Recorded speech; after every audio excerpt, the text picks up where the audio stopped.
Gautam neuro care brain stroke migraine fits brain and spine surgeries की best neuro surgeon. రాజధాని ఉందా?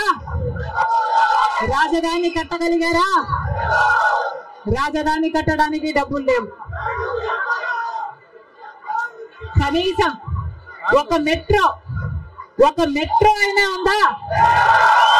ఆంధ్ర రాష్ట్రంలో ఒక్క మెట్రో అయినా ఉందా? విజయవాడలో కనీసం ఒక్క మెట్రో అయినా ఉందా? ఎక్కడా లేదు, కనిపించదు. 10 సంవత్సరాలలో కనీసం 10 కొత్త పెద్ద పరిశ్రమలైనా వచ్చినాయా?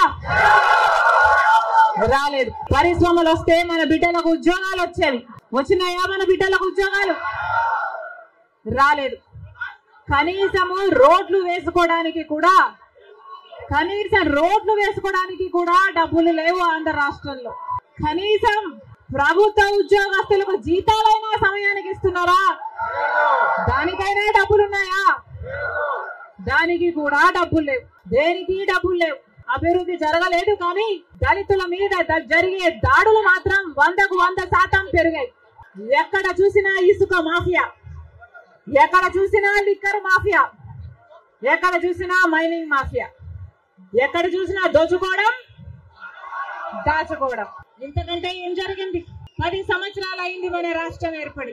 స్పెషల్ స్టేటస్ గురించి, స్పెషల్ స్టేటస్ వస్తే మన రాష్ట్రానికి స్పెషల్ స్టేటస్ వస్తే, ఆంధ్ర రాష్ట్రానికి స్పెషల్ స్టేటస్ వస్తే ట్యాక్స్ డిడక్షన్స్ వస్తాయి, రాయితీలు, ఇన్సెంటివ్స్ వస్తాయి, పరిశ్రమలు వస్తే మన బిడ్డలకు ఉద్యోగాలు వస్తాయి. కానీ 10 సంవత్సరాలైనా స్పెషల్ స్టేటస్ మాత్రం ఆంధ్ర రాష్ట్రానికి రాలేదు అనడం కంటే పాలకులు తేలేకపోయారు అంటాము కరెక్ట్. ఉత్తరాఖండ్ లో స్పెషల్ స్టేటస్ వస్తే 2000 కోట్ల పరిశ్రమల స్థాపన జరిగింది.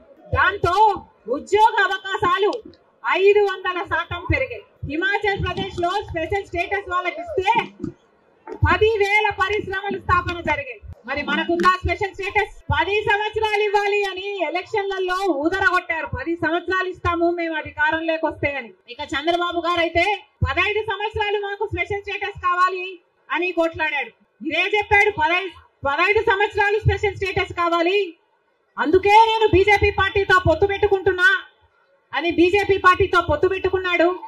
వాళ్ళ మంత్రివర్గంలో కేంద్ర మంత్రులు కూడా అయ్యారు టీడీపీ నాయకులు. ముఖ్యమంత్రి అయిన తర్వాత స్పెషల్ స్టేటస్ కోసం చంద్రబాబు గారు ఎప్పుడైనా ఒక్కటైనా నిజమైన ఉద్యమం చేశారా అంటే చేయలేదు. చేయకపోక ఉద్యమం చేసే వాళ్ళ మీద కేసులు పెట్టారు, వాళ్ళను జైల్లో కూడా పెట్టాడు చంద్రబాబు గారు. ఆ సమయంలో ప్రతిపక్ష నాయకుడు జగన్ రెడ్డి గారు ప్రతిపక్ష నాయకుడుగా ఉన్నంత కాలం స్పెషల్ స్టేటస్ మనకు రావాలి అని ప్రతిరోజు కొట్లాడాడు. నిరాహార దీక్షలు కూడా చేశారు. ప్రతిపక్షంలో ఉండగా అవిశ్వాస తీర్మానం, ప్రతిపక్షంలో ఉండగా ఏమా ప్రభుత్వం వాళ్ళు ఎవరైనా ఉన్నారు ఇక్కడ? ప్రతిపక్షంలో ఉండగా జగన్ రెడ్డి గారు చెప్పిన మాట, మేము అవిశ్వాస తీర్మానం ప్రవేశపెడతాము, తెలుగుదేశం పార్టీ ఎంపీలు అందరూ కూడా మద్దతు ఇవ్వండి, మూకుమ్మడి రాజీనామాలు చేస్తే స్పెషల్ స్టేటస్ ఎందుకు రాదో చూస్తారన్నాడు జగన్ రెడ్డి. ఆఖరి జగన్ రెడ్డి గారు ముఖ్యమంత్రి అయిన తర్వాత ఒక్కటైనా నిజమైన ఉద్యమం చేశాడా స్పెషల్ స్టేటస్ కోసం? స్వలాభం కోసం రాష్ట్ర ప్రయోజనాలను తాకట్టు పెట్టింది వైసీపీ. ఈ రోజు మనకు స్పెషల్ స్టేటస్ లేదు కదా, కనీసం ఒక ప్యాకేజ్ కూడా లేదు. ఉన్న ప్రభుత్వమైనా ప్రతిపక్షమైనా ఒక్కటంటే ఒక్క నిజమైన ఉద్యమం చేసింది లేదు.